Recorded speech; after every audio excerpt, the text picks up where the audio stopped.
How's it going? Welcome back to another great video with the majestic host, the Savior. And it's been a while. I'm very happy to be sitting here and talking about one of the OG classics, okay? One of the best game series to ever exist, in my humble opinion. I grew up on the Prince of Persia games, and I'm sure many of you were the same and you played the original trilogy, but a lot of people don't actually know anything about Prince of Persia, and we're gonna be introduced to this new Prince of Persia kind of saga, I guess you could say, with Prince of Persia The Lost Crown. And when Prince of Persia The Lost Crown was announced, a lot of people were upset because you aren't actually playing as the prince himself. And yeah, I was disappointed as well because this doesn't exactly look like the classic Prince of Persia games.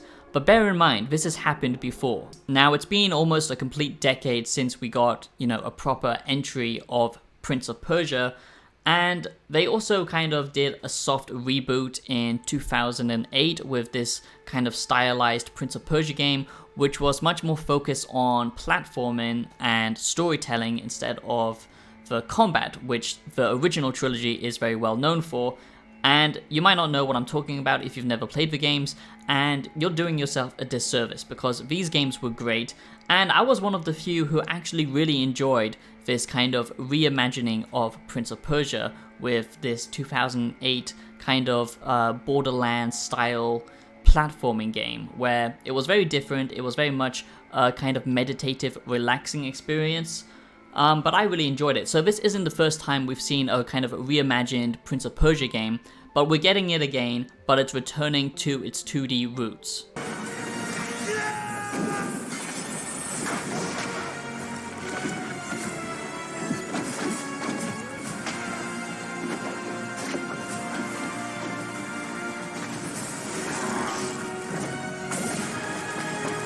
Even in the darkest hour,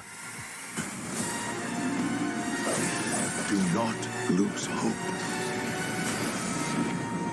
Wow, I've learned from my mistake as a YouTuber. I know now that I've constantly got to switch up the colors and the gameplay footage to keep the Gen Z, TikTok, brain-dead generation engaged to the video. Don't click away. It's not going to harm you to actually pay attention and watch the full video. Give it a try, you might actually learn something. I'm not here to insult you, but if you are under the age of 18, just give it a try. Try and watch a full video. It might actually do wonders to your intellect. So welcome back to the Savior channel, the Savior community. If you are new, which is pretty goddamn likely if you're finding this video, do consider subscribing. That's all I ask. Just go down below and hit the subscribe button. If you are a fan of gaming content, video essays, also, I make philosophical content looking at deeper issues within gaming and outside of gaming, just about life in general. If you like that type of content and early reviews, you're in the right place. I try and do something different with my channel. I try and bring it back to OG YouTube, how it should be. And I just have to say, I just love this community. I love what we're doing. I love this channel. I put everything I have into this channel day in, day out. And I try and give you the best possible content I can. I'm upping the production quality with skits and stuff like that, so do consider subscribing. It means so much to me. Be a wise one. And I will quickly just say before this video begins, as I'm not sponsored today, if you do enjoy what I do and you want to support a more independent creator, do consider dropping a super thanks or joining as a member to get a full playlist of extra content, and check out the music that I make on Spotify if you like the cyberpunk soundtrack. So today I'm happy to be giving you this Prince of Persia The Lost Crown review. Yes, this is the Prince of Persia The Lost Crown review video, and I'm just so happy to be talking about this because I absolutely love the Prince of Persia games. I will be talking about the new game in detail. I've done all of my research, all of my notes, and yes, this is all based on the demo experience, but it was very extensive, so I can tell you about the game. And I'm just so excited to be talking about this because I just love the Prince of Persia games. I will also be doing a retrospective of the series a little bit, talking about the original trilogy and how it relates to this game, because a lot of people aren't going to care. A lot of people don't know about Prince of Persia. It wasn't like a massively popular franchise even back in its day, But to me, it means a lot because I grew up on these games and I love them, and it's just a good chance to talk about these games, what made the original trilogy so good, and how it has kind of evolved or perhaps de-evolved into what we have now. Prince of Persia The Lost Crown is not a AAA Prince of Persia title. I'm very excited if that day ever comes, if we will ever get a full release, 3D action adventure game of Prince of Persia. I hope we do. I know the remake is still hopefully in the works, but this is not that. Now, this might surprise you, okay? Because Prince of Persia The Lost Crown is returning to its 2D roots. It is also a Metroidvania, and I would actually class it as somewhat of a boss gauntlet, which might surprise you. Think of games like Shovel Knight, Ori and the Blind Forest, and the original classic Prince of Persia. This game series has been going on for a long time, my favorite being Prince of Persia Warrior Within, because yes, when I was a teenager, I was believe it or not, a massive edgelord, and that game, oh boy.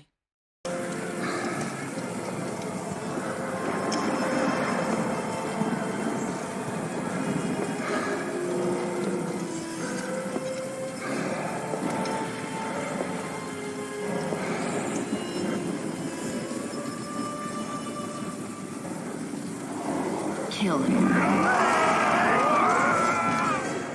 But Prince of Persia The Lost Crown is very different because it's doing all of these things and it's doing it in a very stylized way. And what I was most surprised about from what I've experienced is the story, okay? The story is actually going places. It actually has interesting characters, it has plot twists, it has interesting writing. The main character is slightly annoying, I would say, but hopefully there's, actual character progression with him. But I just think what it's doing in its gameplay department is what's going to make this game successful. I know a lot of people don't like the look of it, and some might even say it's kind of wokeified the prince, which is quite funny. I do understand the problem with, character swapping, and I'm not a fan of it as well. But in this instance, it makes logical sense as it is a game about Prince of Persia, even though it's not the prince, and you're not even playing as the prince, so I think people are overstepping the boundaries of what is considered woke these days. So now let's get into this Prince of Persia The Lost Crown review, and I do hope you enjoy this Prince of Persia The Lost Crown game review, and if you do, like I said, do just subscribe or maybe drop a donation. That's how I can keep doing this, and we're getting so close to 10k, and it just means so much to me. I love building this community up, so yeah, I do hope you enjoy this one. And just sit back, relax, grab yourself a nice drink, a nice beverage. So the first positive is the style, okay? Just like the 2008 kind of reboot, it's trying to do something unique. It's trying to be different. And any game that tries to create a unique art style, I'm, all for, because that's what we need. We need innovation in the gaming industry. And luckily, the new Prince of Persia The Lost Crown does have style, not as much as I would hope. I think the 2008 did a much better job of it, but it is pretty cool. But I'm just not a big fan of the art style here, but I'm just happy that they're trying something different. The level design, on the other hand, that's a different story, and that's really impressive. At some points, it does remind me a little bit of Hades as well.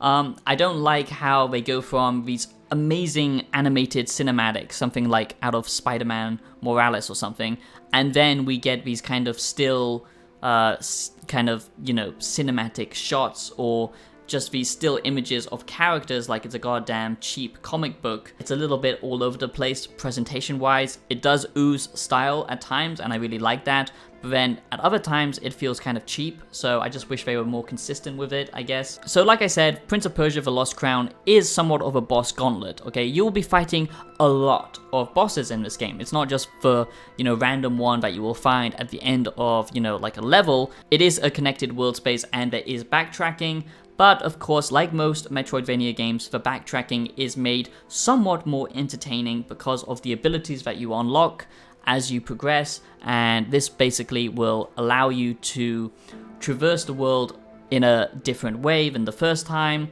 and platforming in this game is what really made me happy, okay? The combat is great, and I'll talk about that more, but the traversing in this game, the platforming in this game, actually that's what it should be focused on. That is what it should be nailing, because the OG Prince of Persia games are all about platforming.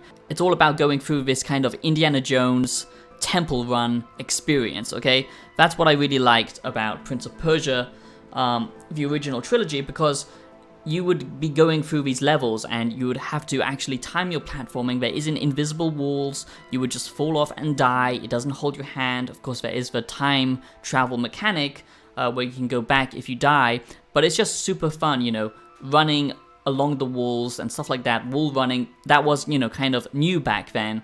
And luckily they've managed to keep it fresh here. They've managed to keep the platforming interesting as you unlock more abilities, like a bow that you can use to, you know, kind of trigger these platforms, shortcuts and secrets that you unlock along the way, stuff like that, which makes exploration and platforming feels good.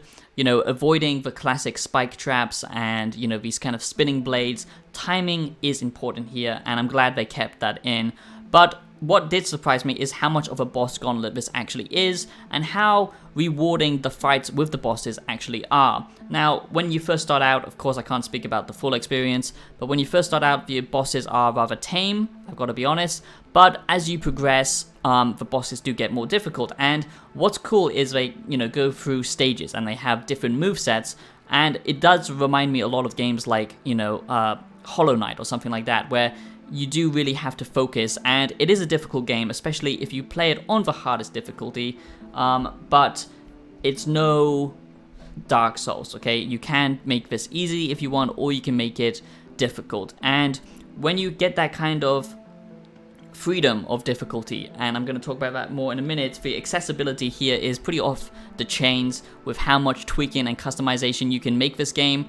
I think that does plague bigger games, and especially games like this, because if you give the player too many options, then it just feels like you don't really know where to tweak it. You don't really know how to balance the game, and the game doesn't have its own focused difficulty option, which makes the experience feel much more lacking, I guess, because it doesn't have that detailed focus like something like Dark Souls, where it's one difficulty for the whole experience. Another comparison is you get bonfires. Yes, kind of. You get these wacka trees. Paku paku. With the older games, you would stop at a fountain, and it was just so good, man. The older games are so goddamn good, especially Warrior Within. Give that game a go, because trust me, they are some high quality shit, okay?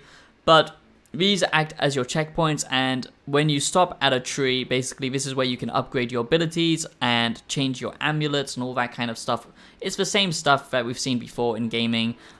Ori and the Blind Forest does a similar kind of progression system where you unlock new abilities, and over time these can be used in combat and with platforming. Prince of Persia, the original trilogy, had so many different types of movesets that you could pull off, and you had to memorize that shit, you know, when it actually gave players, you know, kind of respect that you could actually pull off these amazing cool movesets and not just press a button and watch the game play itself. So it's not as good of a combat system as the original trilogy, but it is still pretty good. And what I feel that it did do a good job of is, because it's a different experience, it's a 2D game, whereas in the original trilogy you had to play more defensively and use your surroundings, Prince of Persia The Lost Crown makes you play aggressively, and it emphasizes this because you have this little kind of stamina bar to manage, and if you get hit, then this will take away your progression with this bar. But if you're pulling off awesome combos and you're avoiding getting, you know,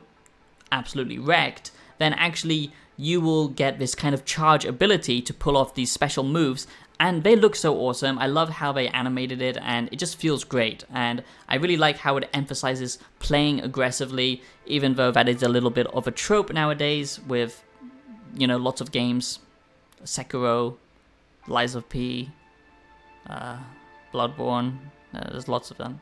And I do think the story here is interesting. I don't think the vibe is as unique as the original trilogy, you know, seeing people turn into sand, but it does have a unique premise with time and basically how you are experiencing this world as if time hasn't changed, but for everyone else, like 30 years has gone by. It's a really cool premise. I hope they really, you know, make the most out of it with the full story, but I haven't seen the full story, but from what I've seen, it looks interesting. And what I feel like this game is going to nail is just gameplay feel. It's one of those games where you just want to turn off your brain and do something awesome. And you know, it's a gameplay focused game, and that's something that I really cherish nowadays instead of, you know, these kind of cinematic experiences. I wouldn't say Prince of Persia The Lost Crown is doing anything completely new, but the way it's taking, you know, these Metroidvania kind of gameplay elements and then mixed it with a Prince of Persia combat system and platforming system, I feel like that's what makes this game interesting, and it stands apart from games like Ori and the Blind Forest, or something like Hollow Knight, where that's more inspired with a slower paced Souls-like combat system. Here, it's much more flashy, it's much more fast paced, but I really like it. I do hope you are enjoying the review of Prince of Persia The Lost Crown. And now, I just quickly want to talk about some of the older titles and how it compares, okay? So, do I recommend the Prince of Persia The Lost Crown? Is it a good game? And yes, I do think it is a good game. And it just reminds me of the days when Ubisoft actually cared. They were actually doing experimental shit, you know, like with Prince of Persia, the original games, giving this studio, you know, the kind of freedom to develop a kind of spin-off Prince of Persia game. It might not appeal to everyone, but I think this is what Ubisoft needs. This is what the gaming industry needs, is, you know, creative, risk-taking ideas. And I'm just glad that this exists, and I think it is actually a good time. It's nothing that's going to, you know, like, stick with you forever. It's not as good as the original Prince of Persia games, but I really do think of this as a similar situation with the Prince of Persia 2008 kind of spin-off version, this unique kind of arty game. And this one is a much more of a boss gauntlet platforming kind of callback to the classic Prince of Persia. So I do think you will enjoy it if you like that type of experience, if you like Metroidvanias, if you aren't goddamn sick of them at this point, which I am starting to get pretty sick of it. The gameplay systems in Metroidvania games are a little bit played out to me. They need a way of making the, you know, traversal back to older areas far more interesting, or they just need to change up the kind of biomes and design more, I think, to make Metroidvanias better. This one doesn't do anything really that unique, but it does play with time, and of course that is pretty cool to see. And I just think all of the gameplay systems are sound, okay? And the bosses are what are super engaging in The Lost Crown. So yeah, I do think it is worth it. So now I just quickly want to talk about what made the original classic Prince of Persia games so good, okay? Well, first of all, I think it was the character development of the prince. You know, he was such a goddamn entitled little douchebag in the first game, but then seeing everyone turn into goddamn monstrous sand people, George Lucas would probably have a field day. Just don't tell Anakin about Prince of Persia, okay? But I just love the fact that you see this interesting character progression of the prince being a little entitled douchebag, getting humbled, becoming kind of a good guy, and then in the second game, becoming this kind of man who is trying to cheat death, who has kind of lost his sense of morality, and in the third game, kind of the balance between the light and the dark. You know, a lot of games back then were kind of doing similar stuff, you know, even with Jak and Daxter and stuff like that, but I just love that type of storytelling. It really had this mystical, magical atmosphere mixed with kind of historical events, and I just love that unique blend of genre. And then you have the combat system, which actually, you know, respected you enough to remember these crazy combos that you actually had to pull off yourself. The same with the platforming. The puzzles in Prince of Persia were always good with the time mechanics. It just let you do what you want, and it was a linear experience, but it was just so well done. For Prince of Persia The Lost Crown, is far more restrictive, and it's far more, you know, level based, and, you know, you're following a set kind of gameplay flow, okay? It doesn't give you, you know, a batshit combat system where you can have your own kind of playstyle, and it doesn't have as interesting characters, I would say, but it is still a good time. And I should also just mention that the puzzles in Prince of Persia The Lost Crown are good, but they are rather simplistic. And I just think for this game series to really come back and thrive, we need to remember what made the first game so good. The killer soundtrack, the violent nature of the second game, the the way the prince evolved and changed as a character, the cool cinematic combat experience that, you know, the remake of Prince of Persia, or the reboot, the last Prince of Persia game, I mean, not the stylized one, there's quite a lot of them, how that kind of failed to grasp the identity of Prince of Persia. And I do feel that this one does lack that identity, but it doesn't stop it from being a good game. But I feel like it could have been called something completely different, not have anything to do with Prince of Persia, and maybe it would have been better off for it. Anyway, I do hope you enjoyed my Prince of Persia The Lost Crown review, and if you did, please do subscribe, and I'll be seeing you in the next video. Have a great day. Peace out.